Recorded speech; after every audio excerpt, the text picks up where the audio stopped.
Assalamualaikum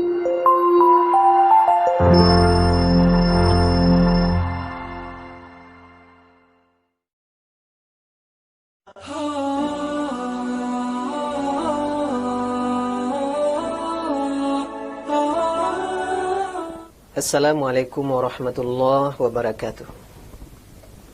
Alhamdulillahi rabbil alamin. Wassalatu wassalamu ala ashrafil anbiya'i wal mursalin, nabiyyina Muhammadin wa ala alihi wa sahbihi ajma'in.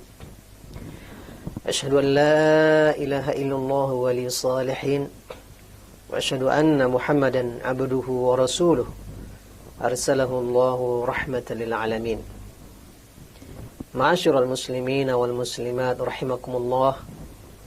Usikum wa nafsi bitaqwallahi faqad fazal muttaqun.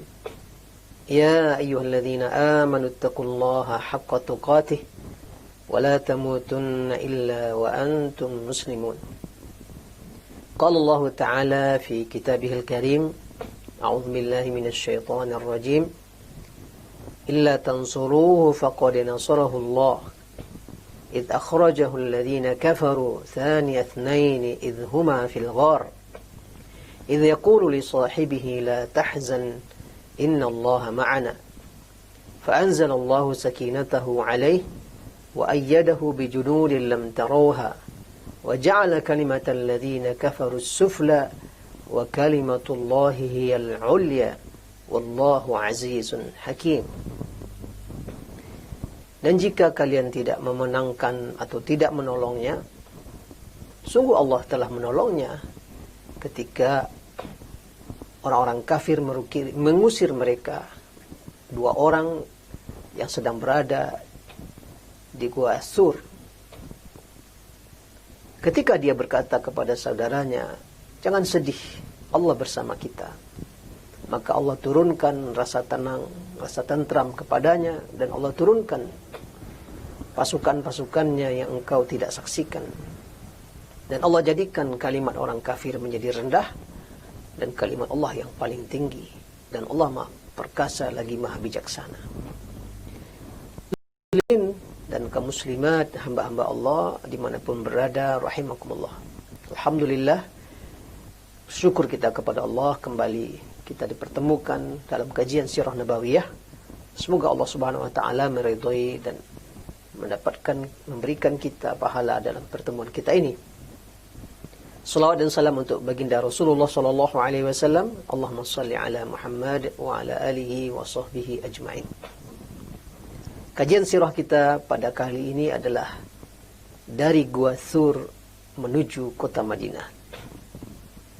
Kaum muslimin dan kaum muslimat, pada pertemuan yang lalu kita sudah membahas permulaan hijrah Rasulullah sallallahu alaihi wasallam, di mana setelah mendapatkan izin dari Allah Subhanahu wa taala, maka Rasulullah sallallahu alaihi wasallam segera merancang perjalanan hijrahnya bersama Abu Bakar, mempersiapkan segala sesuatu yang akan digunakan untuk hijrah.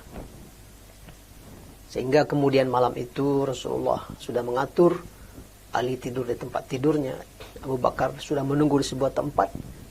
Kemudian Rasulullah lolos dan kemudian bersama Abu Bakar bersembunyi di Gua Sur.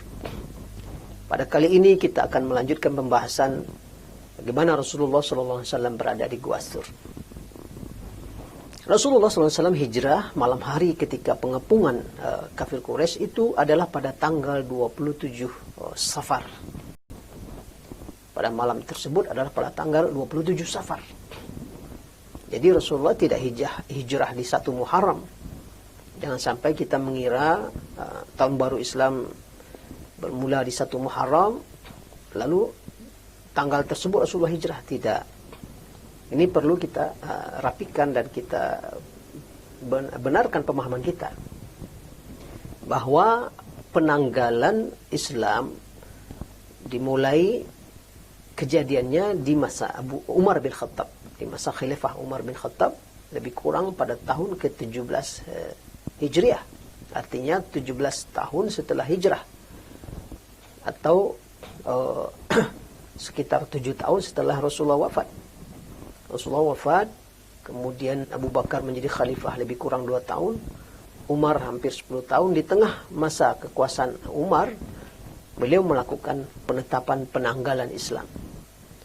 Secara umum kafir Quraisy atau bangsa Quraisy, bangsa Arab, mereka tidak menanggalkan atau tidak menomori tahun. Tahun mereka beri nama dengan tahun kejadian yang istimewa. Atau kadang setahun sebelum ini atau setahun setelah ini. Nah, itu cara mereka menamakan atau memberi tanda tahun. Sehingga tahun kelahiran Rasulullah dikenal dengan tahun gajah. Ada tahun duka cita. Dan seterusnya. Sekian tahun setelah kenabian. Itu istilah yang populer mereka pakai. Maka rapatlah para sahabat waktu itu di masa Umar. Apa yang kita gunakan? Sampai akhirnya mereka memutuskan tahun Rasulullah hijrah ke Madinah. Itulah mulainya Islam muncul secara kuat. Maka tahun itu dianggap sebagai tahun satu. Jadi tahun Rasulullah hijrah itu dianggap sebagai tahun satu. Maka dihitung mundur, dihitung berarti Rasulullah ketika masa Umar itu sudah berlangsung 17 tahun lebih kurang. Maka ketika ditetapkannya tahunnya sudah berumur lebih dari satu. Adapun bulan satu, bangsa Arab sudah lama memakai bulan Muharram, Safar, Rajab, Rabiul Awal, Rabiul Tsani, Jumadil Awal, Jumadil Tsani, Rajab, Sya'ban. Ini nama-nama ini sudah ada sejak sebelum Islam. Bangsa Arab sudah menamakan bulan. Dan mereka sudah menganggap memang bulan satu itu yang mana. Bulan satu itu ditetapkan di masa Umar. Bulan mereka selesainya haji. Nah, itu dianggap bulan hitungan satu. Karena haji itu udah puncak aktivitas mereka biasanya. Di samping aktivitas beribadah juga aktivitas berbisnis. Sepulang haji, maka mereka mulai lagi kehidupan seolah-olah lembaran baru. Maka ditetapkanlah bulan satu itu Muharram. Tetapi Rasulullah hijrahnya bukan tanggal 1 Muharram. Ini perlu kita ketahui dengan baik. Rasulullah hijrah malam itu dari rumahnya, keluar, lolos dari kepungan 10 algojo kafir Quraisy, itu tanggal 27 Safar. Lalu kemudian Rasulullah bersama Bakar di Gua Sur selama 3 malam. Malam Jumat, malam Sabtu, malam Ahad. Sampai sore. Nah, Rasulullah SAW hijrah dan bersembunyi di Gua Sur ini bersama Abu Bakar. Sementara kafir Quraisy buncah mengejar kemana-mana. Menyiksa Ali bin Abi Thalib, menanyakan di mana Muhammad. Ali tidak tahu dan tidak bisa juga memberitahu. Akhirnya kafir Quraisy putus asa untuk menyiksa Ali. Dicari rumah Abu Bakar. Karena mereka sudah langsung paham ini. Ini Abu Bakar di mana? Cari ke rumah Abu Bakar. Abu Bakar tidak ada di rumah. Ada waktu itu anaknya Asma binti Abi Bakar. Dalam kondisi hamil tua. Dipaksa, disiksa oleh kafir Quraisy. Mana ayahmu? Di mana Muhammad? Dia tidak tahu. Ditampar oleh Abu Jahal. Sehingga berdarah wajahnya dan hidungnya. Tapi Asma bertahan. Tidak tahu. Maka kafir Quraisy mengejar kemana-mana. Rasulullah dan Abu Bakar sudah bersembunyi di Gua Sur. Abu Bakar sudah membagi tugas. Pengembala ternaknya, yaitunya Amir bin Fuhair, ditugaskan mengembala kambingnya. Anaknya Abu Bakar, yaitunya Abdullah bin Abu Bakar, ditugaskan sebagai spionase, mata-mata. Pagi sampai siang berada di pusat kota Mekah, memantau kemana saja kafir Quraisy, mengejar apa saja yang dilakukan kafir Quraisy. Begitu hari sudah gelap, Abdullah berjalan menuju Gua Sur, mengabarkan kepada Rasulullah perkembangan dari waktu ke waktu, sehingga Rasulullah selalu update dengan informasi apa yang dilakukan kafir Quraisy.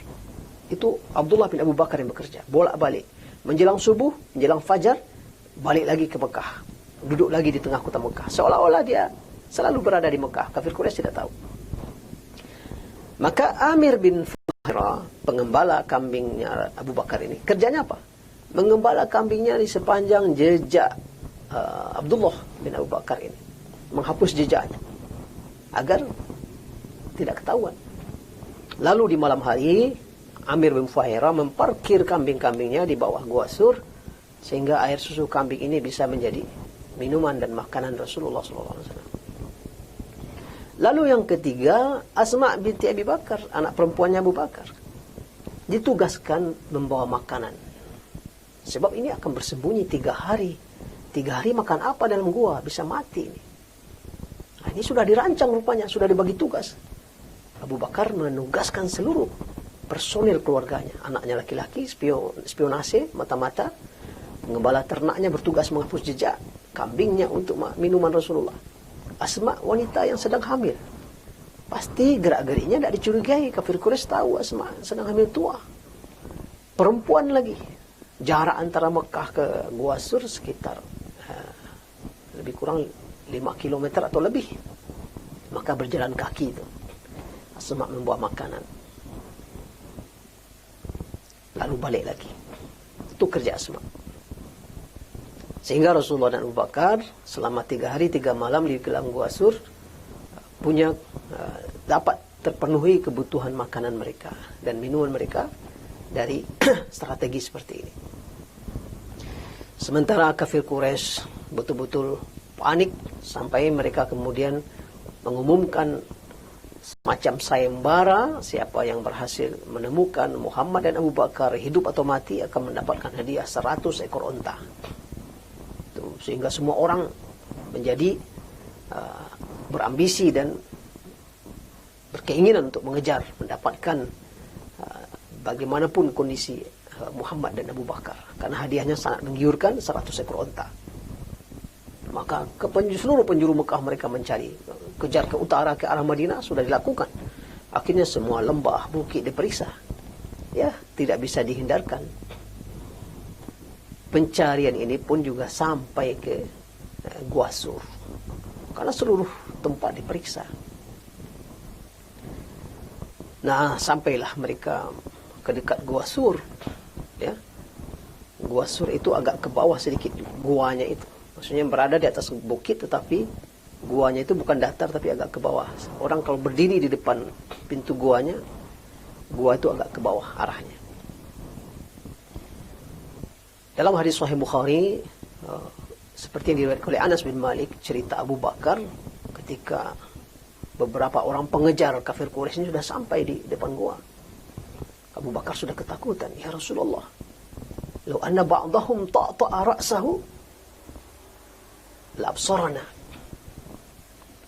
Ya Rasulullah, ini kalau sebagian mereka melihat, menengokkan pandangannya ke bawah, kita akan kelihatan ini.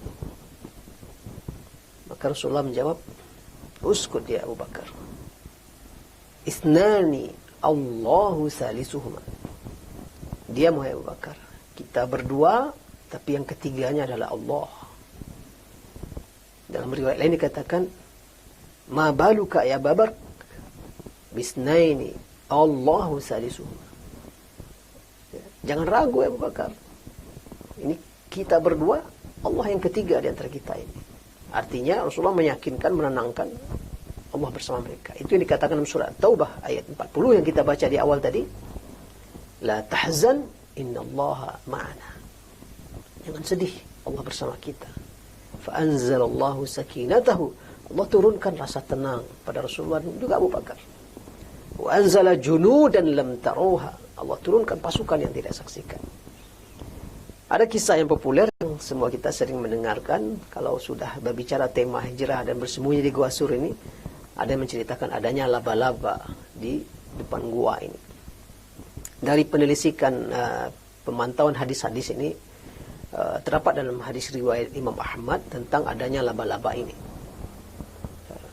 Sebagian ulama hadis menganggap hadis ini bisa sampai ke derajat hasan. Tapi sebagian ulama hadis yang lain menganggap hadis ini dhaif. Ya, anggaplah sampai derajat hasan, ya, mungkin tentang laba-laba ini masih bisa dipercaya kejadiannya. Kalau kita menganggap pendapat ulama yang menganggap hadis ini hasan. Adapun yang terkait dengan adanya 2 ekor burung merpati lalu bertelur di sana, ini memang riwayatnya nggak ada yang bisa dipegang. Sangat-sangat lemah dan tidak bisa menjadikan sandaran.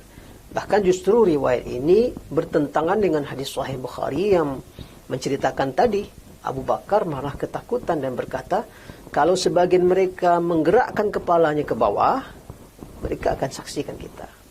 Artinya memang berarti memang tidak ada penghalang yang signifikan di depan gua itu. Hanya Allah yang menolong dengan cara dan pasukannya yang kita tidak bisa lihat. Wala ya'lamu junuda rabbik illahu.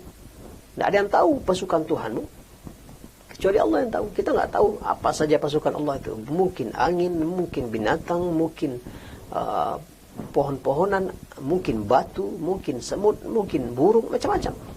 Tapi hanya Allah yang tahu pasukannya. Manusia tidak tahu.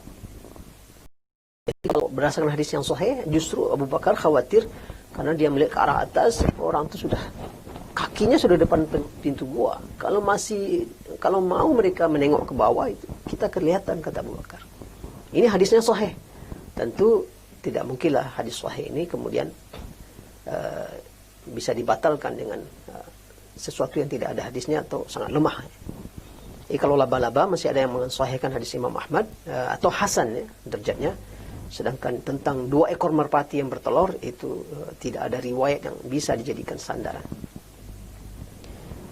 Yang jelas selamatlah mereka kemudian pergi ke tempat lain dan Rasulullah SAW berada di gua ini selama 3 hari. Ya, Jumat, Sabtu, Ahad. Malam itu Jumat malam, kemudian Sabtu, Ahad.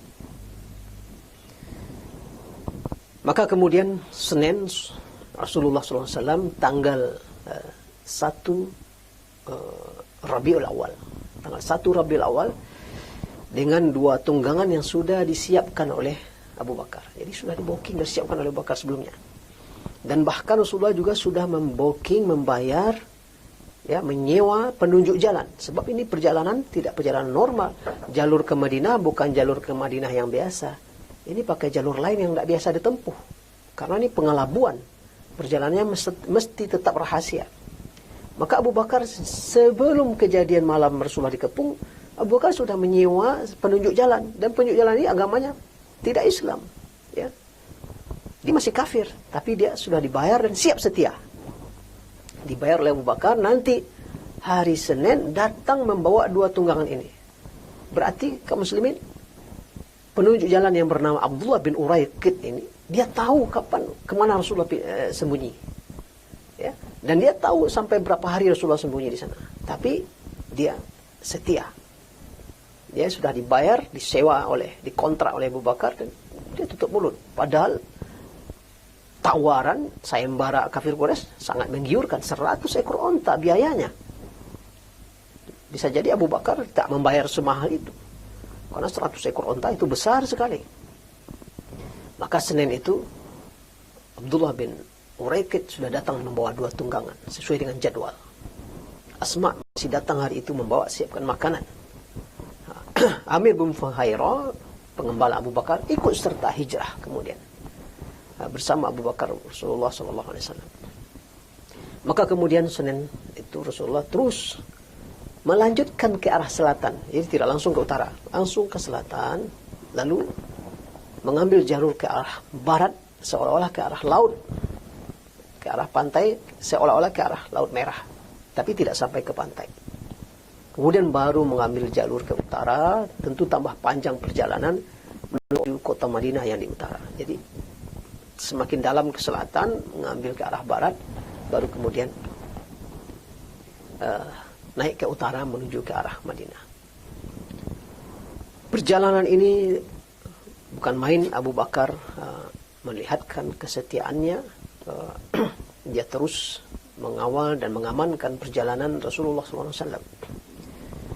Ketika sudah berjalan, sudah letih, karena ini tidak saja fisik yang letih, jiwa dan pikiran juga letih. Karena dalam kondisi lari, dikejar terus oleh kafir Quraisy. Sampai di sebuah batu besar, Rasulullah diminta oleh Abu Bakar istirahat, dibersihkan. Kalau Rasulullah tertidur, Abu Bakar tidak tidur. Abu Bakar menyiapkan makanan dan minuman untuk Rasulullah. Bertemu dengan orang yang punya makanan, Abu Bakar membelinya. cari minuman. Abu Bakar merahasiakan identitas Rasulullah SAW dalam perjalanan itu. Karena Abu Bakar ini seorang businessman, seorang pedagang. Banyak orang yang kenal dengan dia. Sementara Rasulullah tidak, wajahnya tidak seterkenal Abu Bakar waktu itu. Maka dalam perjalanan itu sempat bertemu dengan orang, saya kenal engkau ya Abu Bakar, ini siapa yang bersamamu wahai Abu Bakar? Maka Abu Bakar merahasiakan identitasnya. Sebab ini pengumuman sedang berlangsung di mana-mana. Siapa yang mendapatkan Muhammad akan dikejar. Tapi Rasulullah dirahasiakan oleh Abu Bakar. Hada alladhi yadulluni at-tariq. Ini penunjuk jalan saya, kata Abu Bakar. Abu Bakar tidak berdusta, tidak berbohong, tapi dia melakukan apa yang dinamakan dengan tauriyah. Ya. Orang lain memahami penunjuk jalan. Karena perjalanan di padang pasir memang butuh penunjuk jalan. Tapi Abu Bakar memaksudkan ini penunjuk jalan menuju kebenaran, menuju Allah Subhanahu wa taala. Nah, begitulah dalam situasi yang sangat darurat itu Abu Bakar mesti mengamankan Rasulullah SAW. Kadang dia berjalan di depan, kadang dia di kanan. Terbayang sama dia pengintaian dari kiri, dia pindah ke kiri. Pindah ke belakang. Begitu Abu Bakar betul-betul mengamankan perjalanan Rasulullah, mengawasi keamanan di sekitar dalam perjalanan ini. Sempat dikejar Rasulullah oleh Suraqah bin Malik. Dia mendengar informasi sayembara ini. Lalu ketika duduk dia mendengar ada seseorang mengabarkan, saya melihat seperti 2 orang atau 3 orang di jalur dekat pantai. Kata Suraqah, ini pasti ini Muhammad dan Abu Bakar. Dia ambilnya kudanya, dia kejar. Ketika sudah dekat dengan Rasulullah, kudanya terjerembab, masuk kaki kudanya ke dalam pasir. Jatuh, bangkit lagi, dia kejar lagi. Sampai 3 kali dia terjerembab. Akhirnya dia meminta keamanan kepada Rasulullah. Amankan saya. Maka Rasulullah kemudian mengamankan. Dan Suraqah mau masuk Islam. Lalu dia menawarkan diri. Perintahkan saya, apa yang bisa saya kerjakan. Kata Rasulullah, amankan saja jalan ini. Artinya jalur pengejaran sini sudah kamu tutup. Lalu Rasulullah menjanjikan perhiasan gelang Raja Persia. Bukan main. Kisra Persia. Rasulullah dalam kondisi lari ketakutan. Hijrah. Dikejar oleh seluruh orang dari kafir Quraisy. Entah kapan itu akan menaklukkan Persia. Tapi Rasulullah seorang Nabi. Momen itu terus dia memanfaatkannya. Nabi mendapat wahyu. Bahwa nanti Persia akan ditaklukkan oleh umatnya.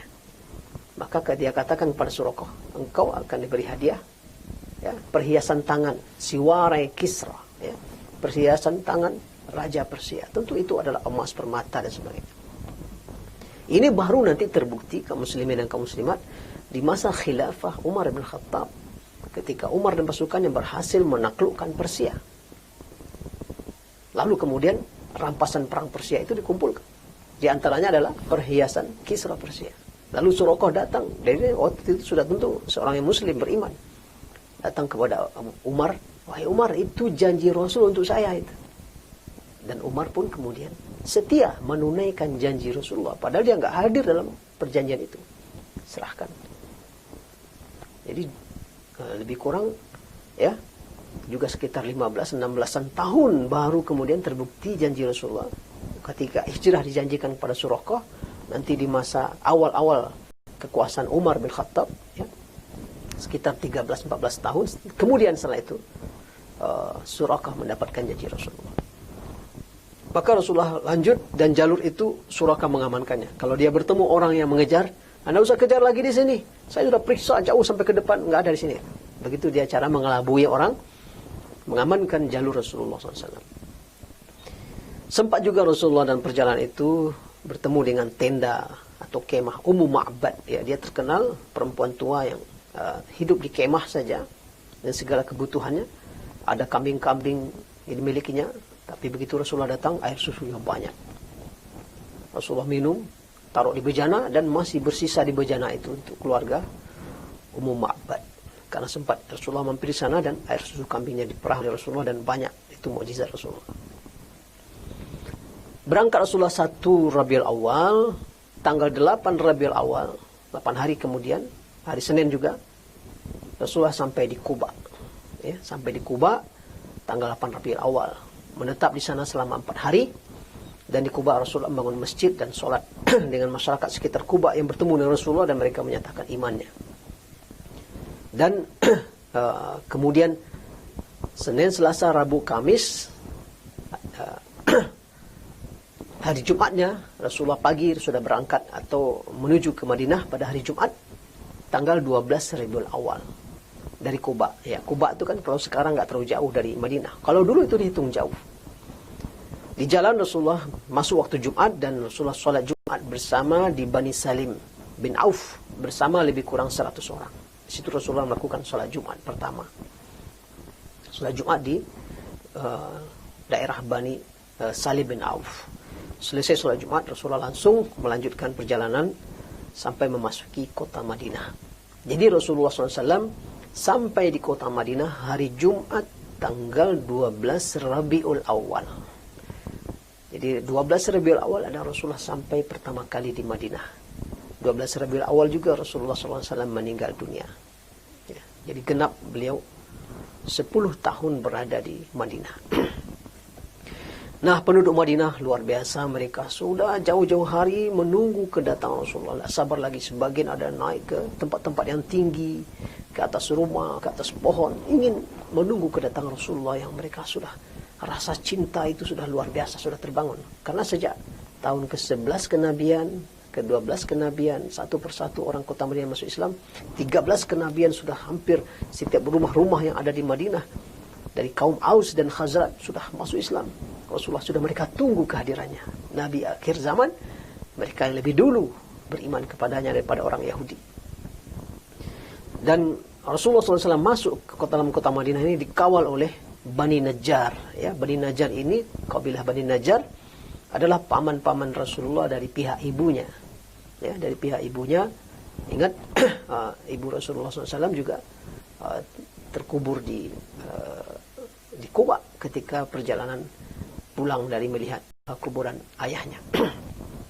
Kota Madinah bersuka cita menyambut kehadiran Rasulullah SAW, manusia mulia yang mereka sudah tunggu-tunggu kehadirannya.